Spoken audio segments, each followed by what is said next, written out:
एकदम कडक या मंचावर आज फॅमिली पाहायला मिळाले. पुन्हा एकदा तोच परिवार. रिंकूला शुभेच्छा देण्यासाठी तुम्ही आलात, काय सांगा? आनंद वाटतो आणि रिंकूची सैराटनंतरची पहिली फिल्म आणि रिंकू खूप चांगली अभिनेत्री. ती काय सांगायला म्हणजे वेगळी गरज नाही, कारण की पहिल्याच फिल्मसाठी नॅशनल अवॉर्ड मिळाला आणि सगळं महाराष्ट्राची लाडकी ऑलरेडी जी आहे. तर मला खूप उत्सुकता आहे आणि आनंद वाटतो की तिची फिल्म येते. तिला सध्याच्या देण्यासाठी मी इथं आलो. पण इथूनच तुम्ही टीझर पाहिलं असेल, तुम्ही गाणं पाहिलं, कसं काय वर्कआउट केलं त्यांनी सैराटनंतर? ते एक तमिळ सिनेमा केल्यानंतर इकडे रिंकू खूप हुशार मुलगी आहे, कारण की ती भाषा पण इतके पटकन अडॅप्ट करते.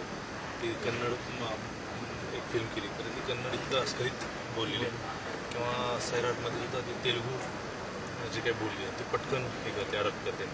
त्यामुळं तिचा प्रवास आता फार मोठा असला तरी खूप रंजक आहे. आणि कागरचं मी काय जेवढं बघितलं आहे त्यात खूप उत्तम त्याने काम केलं आहे असं दिसतंय. आणि मलाही उत्सुकता आहे की कशी वाटते आणि काय करते. चांगलं काम करेल याची खात्री आहे आणि मी उत्सुक आहे.